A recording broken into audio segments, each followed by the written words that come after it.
Vous allez pas me dire que vous avez jamais pris l'avion dans votre vie, que ce soit pour aller à quelques centaines de bornes ou à l'autre bout du monde. Et oui, mes chers Faudiators, ça reste quand même un moyen de transport super utile si on laisse les considérations écologiques sur le bas-côté, quoi. Mais aujourd'hui, on va pas parler de ça précisément, mais plutôt de l'endroit d'où ils partent, où ils atterrissent tous, les aéroports, qui ne font pas le bonheur de tout le monde, loin de là. Et pour notre expérience du jour, je vais évidemment avoir besoin de Gustave. Viens là, mon grand. Viens. Et donc, pour une fois, tu n'auras pas grand-chose à faire, juste rester chez toi, quoi. Mais en vrai, c'est une vraie question, beaucoup plus problématique que ça en a l'air. Est-ce qu'avoir un aéroport à quelques kilomètres de sa baraque, ça change quelque chose? Est-ce que ça peut vous détruire sur le plan physique, psychologique, ou les deux? Est-ce qu'il peut y avoir des dégâts irréversibles? Est-ce qu'il y a un moyen de contrer ça tout en restant chez soi? Est-ce que la mort attend Gustave au tournant? Doucement, Edgar, ça va aller, hein? Ne t'inquiète pas, ça va bien se passer. Bref, vous connaissez la recette. Sur YouTube, la question a été posée et vous pensez qu'il va avoir juste des petits problèmes de sommeil. On va voir ça. On perd pas de temps et on s'attaque donc à notre question du jour. Vivre 25 ans à côté d'un aéroport, ça fait quoi? Alors, exceptionnellement, pour les besoins de notre vidéo, on va faire déménager Gustave et donc on oublie Lyon avec sa charmante colline de Croix-Rousse, là où je suis en train de créer un manoir d'horreur, c'est vrai, oui. Et donc là, on atterrit précisément à Goussainville, dans le Val d'Oise. C'est formidable. Waouh, regardez la map de France, c'est juste là. Bref, Gustave décide donc d'aller acheter une baraque bien sympa ici, avec un beau jardin, et pour pas trop cher. Vraiment, c'est l'affaire du siècle qui se dit, mais c'est incroyable. Les gens, ils ont tellement pas de flair, ça c'est de la folie. Et en gros, quand je dis moins cher, c'est que, selon le prix de la baraque, ça peut être des dizaines de milliers d'euros moins cher, donc c'est quand même pas rien. Sauf que dès le jour de son aménagement, là il se rend compte d'un petit souci qu'il n'avait pas remarqué le jour de la visite parce que ce n'était pas l'heure des vols. Comme par hasard. Mais oui, donc il entend des avions très souvent. Des petits bijoux, des petits concentrés de technologie. Il y a tellement de trucs à dire dessus, Chris. Ce n'est pas le sujet, Edgar. On n'est pas chez Villebrequin ici, d'accord? Ah oui, il y a du jus, Je me pose une question, j'ai jamais eu la réponse. Est-ce que vous pensez que Villebrequin, ils se sont inspirés des Ça fait quoi? Ou alors c'est un pur hasard? Oui. Bref, les premiers jours vont passer pour Gustave. Et après, en fonction de la journée, on parle, de... C'est pas tant que ça, hein, c'est juste 5 à 20 passages d'avion, quoi, par jour? Ça va. Non, pas par jour, par heure, quoi. C'est beaucoup plus embêtant. Et après, aux heures de pointe, ça peut être jusqu'à 40 à 50 passages. Donc pratiquement un décollage par minute, quoi. Et donc, Gustave, il lui arrive souvent de sortir dans son jardin, parce que, n'oubliez pas, il a quand même eu une belle maison avec un superbe jardin, et il regarde ce nouveau spectacle, quoi. Waouh! Alors pour beaucoup de gamins, moi le premier quand j'étais petit, les avions c'est un peu le fantasme d'être pilote, de voler et tout. Pour d'autres c'est l'angoisse absolue et puis les crises de panique et puis le vomito actif. Mais bon, Gustave lui, ça reste un grand enfant. Donc le fait de voir autant d'avions décoller, ça le rend heureux quoi. Sauf que la réalité va très rapidement le rattraper. Ah oui, j'imagine qu'il y a sans doute plus agréable comme type de réveil. Je vois pas pourquoi tu dis ça. Un coup de turboréacteur dans les oreilles et t'es sûr d'être réveillé. Et en effet, parce que un jour, Gustave se réveille d'un coup, en sursaut, un peu avant 6 h du matin. Et là, il a l'impression d'avoir une turbine à côté de ses oreilles, vu qu'en plus, il a dormi la fenêtre ouverte.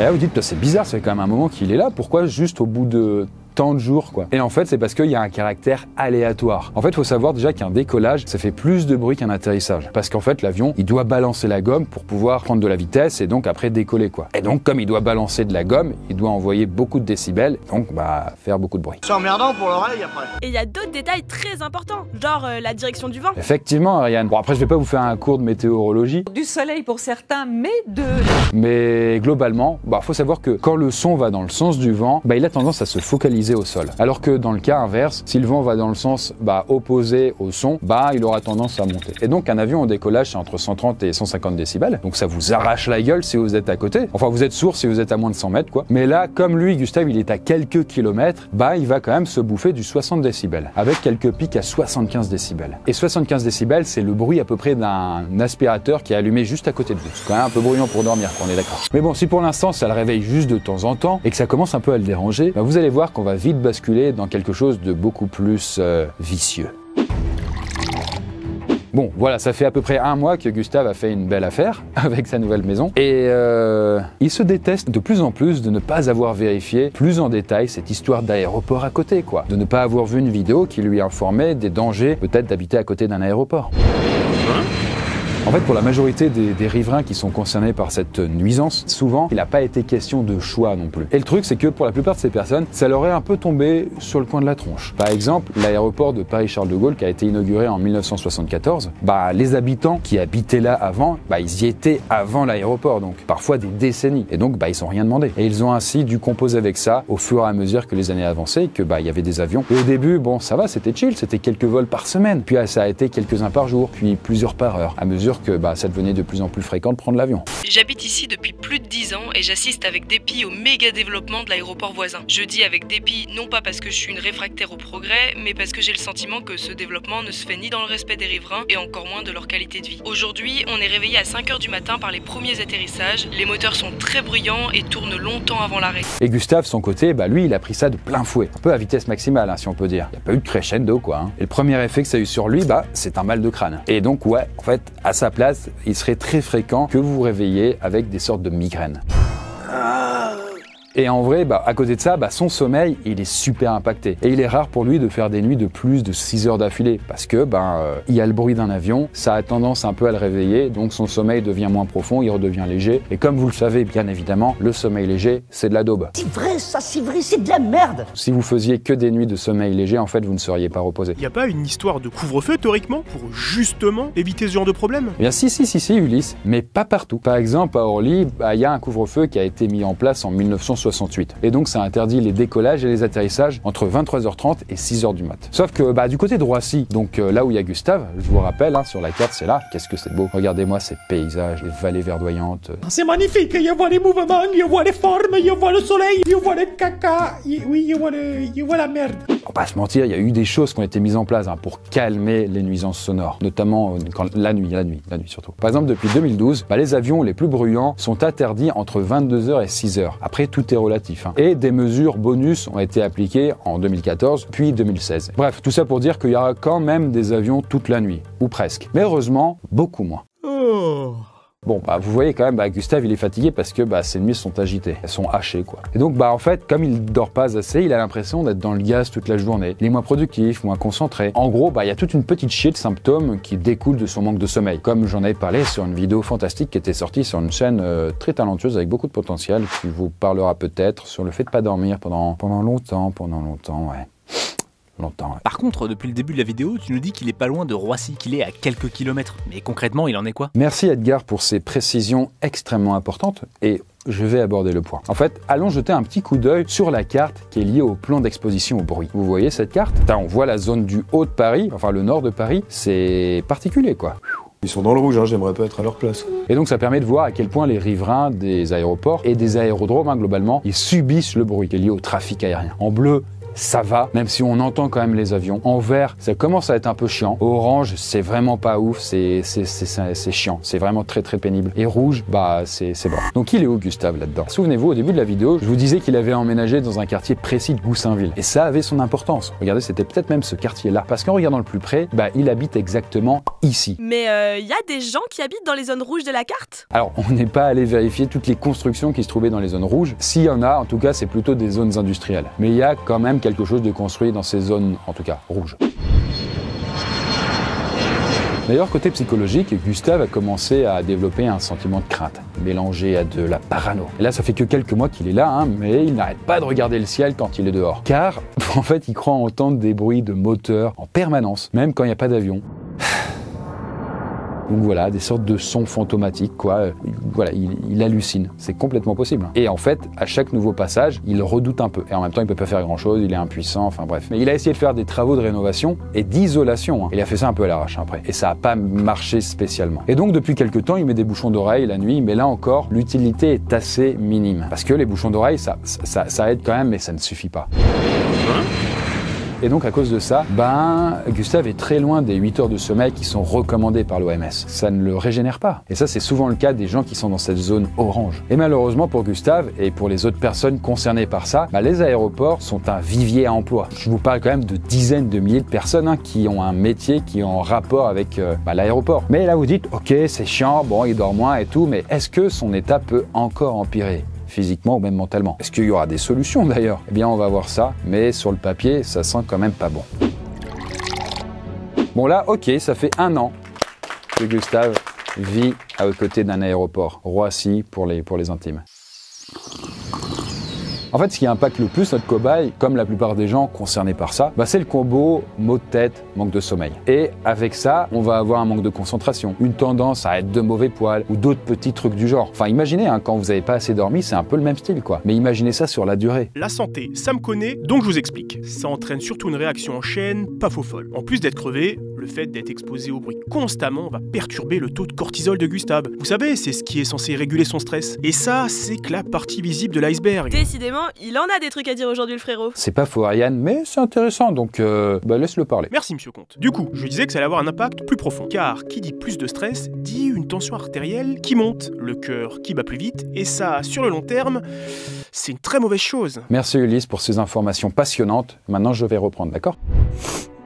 Mais t'inquiète pas, Gustave, dis, tu vas pas faire un arrêt cardiaque, quoi. Pas maintenant, quoi. Et d'ailleurs, on a remarqué, notamment chez les gens plus jeunes, comme elles sont moins concentrées, elles ont plus de difficultés à apprendre. Et ça, c'est pas fou. Ah, tu m'étonnes, j'aurais pas voulu faire mes devoirs avec un bruit permanent dans les oreilles. Bref, les mois continuent de défiler pour notre cobaye, donc le sommeil ne cesse de se dégrader, surtout à cause des décollages matinaux, vous l'avez compris. Et un jour, notre bon Gustave, qui de toute façon a été réveillé à 6h du mat, à cause d'un décollage, décide d'aller courir dans un parc, histoire de se mettre un peu d'attaque. Voilà, le sport c'est bon pour la santé, quoi, bien sûr.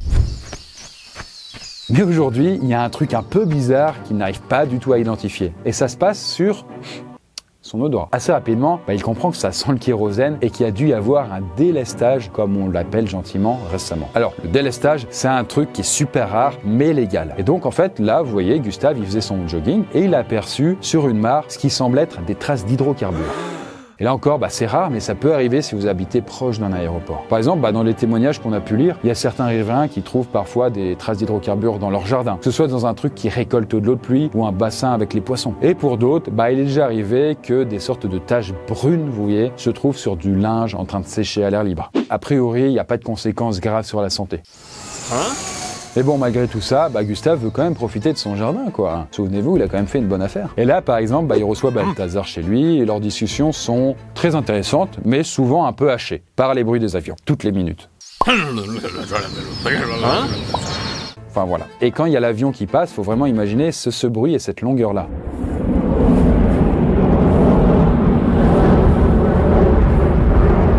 Oui, bon, pardon, je coupe, c'est long. En vrai, imaginez, ça peut durer jusqu'à 20 secondes parfois, quoi. C'est super long. Et quand vous avez un décollage toutes les quelques minutes, ça peut devenir super chiant. Psychologiquement, ça doit être compliqué à encaisser aussi. Effectivement, de ce côté-là, ça s'arrange pas. Là, il a l'impression d'attendre en permanence des bruits de moteur, un peu comme des acouphènes. Et ça le rend petit à petit fou. Je me tape la tête contre les murs, j'arrive même pas à composer les numéros, je deviens dingue. En fait, il a l'impression de rien pouvoir faire. L'impression aussi qu'il va basculer dans la folie à cause du bruit répétitif, assourdissant, bourdonnant, quoi. Et là, sous le coup de la colère, il se fout devant son PC et il décide d'envoyer un mail au service de l'environnement. Pourquoi il est pas content, le monsieur, hein? Vu qu'il a essayé beaucoup de choses qui ne marchent pas. Et là, il y a fort à parier que son mail ressemble à celui de ce riverain qu'on a trouvé sur Internet. J'en profite pour vous envoyer ce mail à 23h55. Je viens de me faire réveiller par le décollage de gros porteurs. Cela suffit. Je n'en peux plus. Les gens travaillent et ont besoin de repos. Il faut que ça change. Vous rendez les gens débiles. Je vais envoyer un courrier à la mairie pour me plaindre. Vous prenez vraiment les gens pour les cons. Bonne soirée et je suis vraiment désolé de ne pouvoir vous réveiller de la même manière pour vous en donner l'envie. Bref, en attendant une réponse, Gustave va commencer à prendre des médocs qui vont agir sur sa tension. Et puis il abuse de plus en plus de cachets pour calmer son mal de crâne. Et ça commence à avoir d'autres effets indésirables. C'est vrai que c'est pas foufou, quoi. Il va souvent avoir mal au ventre à cause d'une surdose. Et donc, son foie, il va prendre cher. Bref, vous l'avez compris, aussi bien physiquement que mentalement, notre cher Gustave accuse vraiment le coup et ça ne fait qu'1 an qu'il est ici. Et alors que son état va encore se dégrader, vous allez voir que ça va avoir un impact sur des aspects beaucoup plus surprenants de sa vie. Bon, ça fait maintenant 5 ans que Gustave a déménagé à Goussainville, et si pendant quelques temps, il s'était résigné et qu'il avait accepté son sort, à un moment, les bruits et la gêne que ça occasionne ont vite repris le dessus, et ça a ravivé sa flamme de vouloir faire quelque chose. Mais pourquoi il déménage pas, en fait? Si on retire le fait que c'est pour l'expérience qui reste là et que c'est important qu'il ne bouge pas...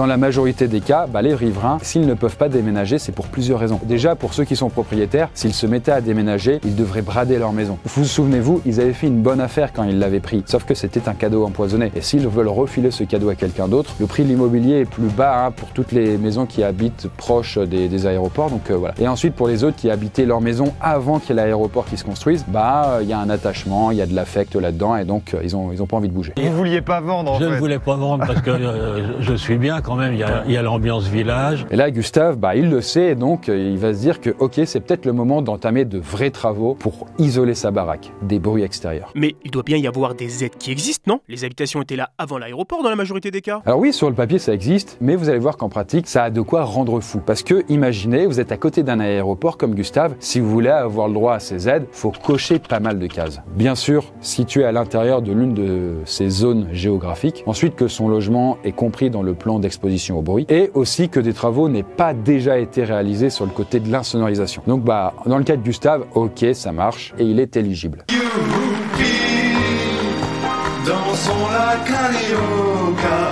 Et là, il fait la paperasse et tout, c'est pas passionnant du tout, vous imaginez bien. Et ensuite, il va attendre des semaines et des mois avant d'avoir une réponse. Toutes nos lignes sont actuellement occupées, ne quittez pas.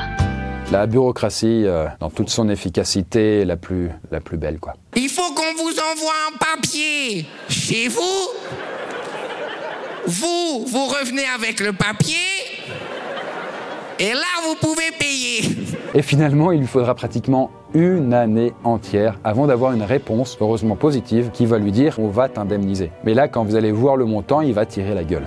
Je suis pas experte en isolation, mais passer du double au triple vitrage et refaire la toiture, ça coûte des dizaines de milliers d'euros, non? En effet, Ariane, t'es dans la bonne fourchette. Ça dépend de chaque baraque, de son année de construction, etc. Mais bon, quand vous êtes indemnisé, c'est très loin de pouvoir compenser la perte, quoi. Faut imaginer que le dédommagement est à peu près de 5 000 €. Donc, c'est qu'une toute petite partie du prix qu'il vous faudrait pour rénover la baraque, l'isoler. Et il vient d'où cet argent? Là, c'est le principe un peu du pollueur-payeur qui rentre en jeu. Et donc, comme c'est les aéroports qui foutent la pagaille, on va dire, c'est eux qui compensent, qui payent, quoi. Et donc là, vous voyez, Gustave, il a investi dans l'isolation de son toit, parce qu'il y avait du taf. Et ça concerne, d'isoler son toit, beaucoup de personnes en France. On a estimé à peu près à 1,2 million de personnes qui vivent dans le périmètre sonore des grands aéroports français. Ça fait pas mal de gens qui pourraient voir cette vidéo, on est d'accord. Sauf que le petit souci, c'est que moins de la moitié de ces gens sont éligibles pour avoir la compensation financière, qui de toute façon, comme vous l'avez vu, n'est pas énorme. Et là, du coup, à mesure que Gustave réfléchit à tout ça, il a trouvé une autre solution, nouvelle, un peu bizarre, vous allez voir, et c'est celle de dormir à la cave. Et donc là, en s'enfermant sous terre, en fait, statistiquement, il y a la terre, il y a la maison par-dessus, donc tout ça, ça l'isole davantage, et il entend moins les avions, mais ils sont toujours perceptibles. En tout cas, cette solution de la cave, c'est ce qu'a tenté Claude, qui était à côté de Roissy aussi. Oui, ça fait environ 30 ans que j'ai aménagé ce petit divan là. Je fais ma sieste ici. Vous passez des fois des nuits ici? Oui, des nuits, oui. Sauf que le souci, c'est que Gustave, en étant à la cave, il a plus accès à la lumière naturelle, il voit plus le soleil, et donc c'est quand même anxiogène. Il a l'impression d'étouffer, ça joue sur sa motivation, il se met à déprimer. Donc c'est pas une solution à long terme. Et surtout, à quel moment t'achètes une maison en faisant une bonne affaire pour habiter dans la cave de celle-ci? Non, ça n'a pas de sens. Mais bon, ça peut rester une solution de secours les fois où il n'arrive vraiment pas à supporter le bruit, quand il fait trop chaud l'été ou quand il a des pics de stress. Ça s'est pas arrangé de ce côté-là? Pas du tout. Gustave est très souvent dans un état de panique et son hypertension, elle s'est pas vraiment calmée. Malgré le traitement de fond qu'il prend, avec les médicaments et compagnie qui, vous savez, sont formidables pour la santé. Et ça, ça commence à entraîner des complications. Et donc, parfois, il lui arrive d'avoir des petites douleurs thoraciques. Alors ça pourrait potentiellement déboucher sur un infarctus, donc une crise cardiaque, mais on en est quand même très loin. Même si Gustave préfère se faire suivre quand même par un spécialiste dans le doute. Et après, je le précise d'ailleurs, mais chaque cas est différent. Tous les riverains qui sont à côté d'un aéroport ne développent pas des galères ou ces choses-là. Là, c'est que Gustave était vraiment sensible à la chose. Et donc il y en a, ça va beaucoup mieux, il n'y a pas de problème, C'est juste une question de sensibilité aussi. En tout cas, si le tableau est pas joyeux pour lui, c'est le moins qu'on puisse dire, est-ce qu'il est possible de trouver du positif dans tout ça? Et même, est-ce que son niveau de santé peut encore empirer? Eh bien, on va voir ça dans la dernière et ultime partie. Eh bien voilà, ça fait maintenant 25 ans que Gustave a accumulé tous les maux. Les maux de tête, troubles de concentration, baisse de son niveau d'audition, fatigue générale, tout ça. Ils sont en train de s'embrouiller là par contre, non? Mais pas du tout. Il m'arrive exactement la même chose quand je passe voir tonton. C'est juste que Gustave n'en a pas conscience, mais ça fait quelques temps qu'il se met à gueuler à la place de parler. Et là, sans trop de surprise, ses oreilles, son audition en général, ils ont pris cher. Et ça a développé de sacrés problèmes et son ouïe s'est donc dégradée. Et donc de ce fait, il parle plus fort parce qu'il ne s'entend pas normalement. Vous voyez ce que je veux dire ou pas là? Un peu comme les vieux là, comme ça là. Oh, ça va papy? Je suis désolé, je me suis un peu emporté, c'est un peu les conversations que j'avais à l'époque. Et donc quand les gens sont pas habitués, ils lui disent Gustave, t'es pas obligé de crier comme ça. Hein? Non, je dis, t'es pas obligé de crier! Voilà, c'est ça. Et puis, à côté de ça, il a développé des troubles cardiovasculaires, mais aussi des hallucinations auditives. Et, cerise sur le gâteau, le fait d'habiter à côté d'un aéroport, ça a fait chuter son espérance de vie de 3 ans environ. Donc, statistiquement, les gens qui vivent à côté d'un aéroport, ils vivent 3 années de moins que les autres. Et donc là, Gustave, après 25 ans, il a quand même passé un cap, et c'est celui d'être résigné. Et ça, c'est le cas de beaucoup de riverains, comme l'avait souligné dans le passé le maire de Compense, qui était une petite commune à côté de l'aéroport de Roissy. Les gens qui habitent la commune depuis plusieurs années ont pris l'habitude de vivre avec le bruit. Ils ont aménagé leur vie en fonction du trafic aérien. Un constat qui ne me rassure pas, bien au contraire. Il faut bien comprendre que l'habitude nous joue des tours. Les gens s'habituent au bruit, mais ce n'est pas bon pour leur santé. Et donc si la majorité des riverains se sont fait une raison, en faisant les recherches pour la vidéo, on est tombé sur pas mal de témoignages de personnes qui disent qu'elles se sont habituées au bout de quelques mois, et qu'une fois accoutumées, c'est qu'un petit bruit de fond. Mais après, peut-être que ces personnes n'étaient pas aussi proches que Gustave de l'aéroport. Je sais pas. Mais bon, pour rebondir sur la question que je vous avez posée sur YouTube, on est quand même beaucoup plus loin que juste des petits troubles de sommeil. Et donc, la santé des gens qui habitent proche d'un aéroport est super impactée. Gustave, lui, de son côté, il essaye quand même de passer le maximum de temps hors de chez lui. Et surtout assez loin pour ne plus entendre les bruits d'avion. Et quand il est chez lui, force est de constater que le fait d'avoir perdu de l'audition, ça lui rend un peu service parce que, il entend moins les avions, quoi, forcément. En tout cas, de notre côté, on va le laisser tranquille, vu que là, visiblement, il a réussi à trouver le sommeil. Hein? Eh bien voilà, drôle d'expérience qu'il a vécu, Gustave. Drôle d'expérience, ouais. En tout cas, si vous aussi vous vivez à côté d'un endroit qui impacte votre santé et tout, parce que c'est compliqué, aéroport ou autre, si vous voulez en parler en commentaire, c'est avec plaisir. Eh bien voilà, Gustave, j'espère que ça t'a plu aussi. Sur ce, nous, on se fait des gros bisous, non sonores bien entendu, et on se dit à bientôt. En tout cas, la prochaine fois que je prendrai l'avion, j'aurai une petite pensée pour ces pauvres âmes. Tu parles, t'en as absolument rien à faire. Tu veux juste ton petit confort.